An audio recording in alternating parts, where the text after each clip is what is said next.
जय श्री कृष्णा, राधे राधे, जय महाकाल। शुरू करते हैं आज का व्लॉग और सभी को सफला एकादशी की हार्दिक शुभकामनाएं। और आज मैं आपको सुनाऊंगी सफला एकादशी का महात्म्य। चलिए शुरू करते हैं।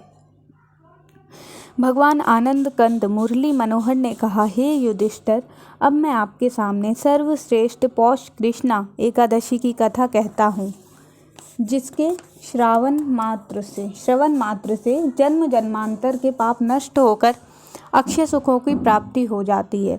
हे राजन, इसका नाम सफला है और इसमें नारियल, अनार, सुपारी, लौंग और बेर आदि उत्तम फलों से भगवान विष्णु की पूजा की जाती है। हे राजन, सब एकादशियों का विधान एक समान है तथा इनमें किसी प्रकार का भेदभाव नहीं है। चंपावती नामक अत्यंत मनोहर नगरी में एक महिष्मत नाम का राजा राज्य किया करता था। उसके 4 लड़के थे, परंतु उनमें सबसे बड़ा लुम्पक नाम वाला लड़का बड़ा पापी और व्यभिचारी था। हे राजन, उसका काम खेलना, पर स्त्रियों से व्यभिचार करना, वेश्याओं के साथ रहना, मद का सेवन करना, चोरी करना, असत्य बोलना, हिंसा करना और देव, ब्राह्मण, संत तथा गुरुजनों की निंदा करना था।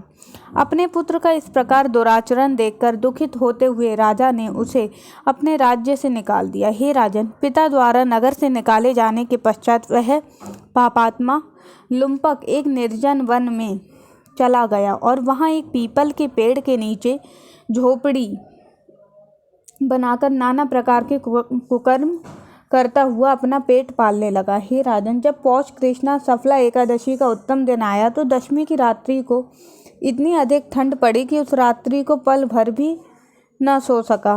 हे धर्मराज, उस पापी को उस दिन कोई शिकार न मिला था, अतएव वह भूख प्यास उस पीपल के पेड़ के नीचे पड़ा रहा और मुर्दे की तरह अचेत हो गया। हे राजन, इसके बाद सूर्योदय होने पर भी उसे चैन नहीं आया, किंतु जब सफला एकादशी को दोपहर के समय उसे कुछ होश हुआ तो वह भूख से अत्यंत व्याकुल होकर धीरे धीरे गिरता पड़ता भोजन की खोज में चला, किंतु अत्यंत शक्तिहीन होने के कारण वह जीव की हिंसा न कर सका।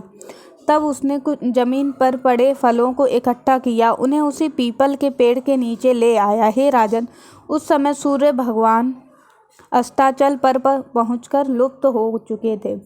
उस दिन उसे इतना कष्ट हो रहा था कि इस जन्म में इससे पहले उसने कभी ऐसे दुख का अनुभव नहीं किया था। हे धर्मज्ञ, अत्यंत विपत्ति के समय परमेश्वर याद आ जाया करता है, अतएव अत्यंत कष्ट पाने पर पापात्मा को भी परमेश्वर का स्मरण हो आया और वह पिता के राज्य की सुख की याद कर आंखों में आंसू बहाता हुआ इस प्रकार परमेश्वर की प्रार्थना करने लगा कि हे जगदीश्वर, मैं अपने पापों को याद करके बड़ा दुखित हो रहा हूँ, अतः आप प्रसन्न होकर पापों के सहित मेरे कष्टों को नष्ट करने की कृपा कीजिए, क्योंकि मैं आपके बिना भक्तों का हितकारी, पापों को नष्ट करने वाला कोई नहीं है।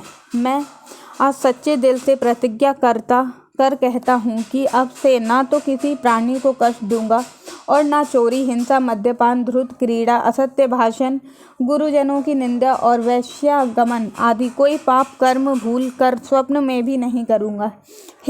मेरे समस्त अपराधों को क्षमा कीजिए। हे धर्मराज, इस प्रकार वह लुम्पक तमाम रात्रि भर बिना कुछ खाए पिए दिल से ईश्वर की प्रार्थना करता रहा। तब दीन दयाल जगतपाल, भक्तों के कष्ट हरने वाले भगवान जगदीश्वर ने उसकी प्रार्थना पर प्रसन्न होते हुए उसके पहले के किए हुए सब पापों को नष्ट कर उसे पाप रहित कर दिया। तत्पश्चात भगवान ने उसके पिता को उसी एकादशी की रात्रि को स्वप्न में दर्शन देकर अपने पुत्र को वापस बुलाने के लिए कहा। तब राजा ने शीघ्र गामी घोड़े को लेकर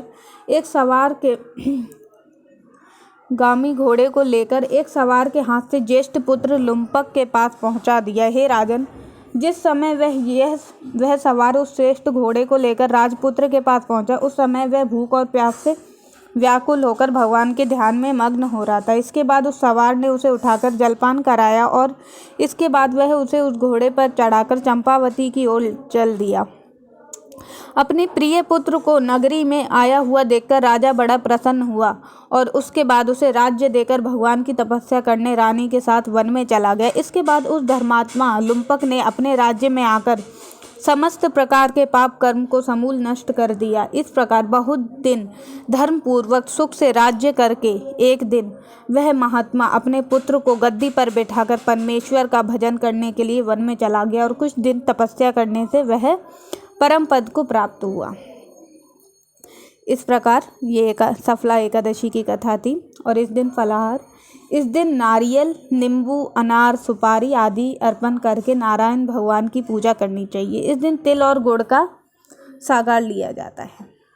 इसी के साथ सफला एकादशी की कथा खत्म होती है।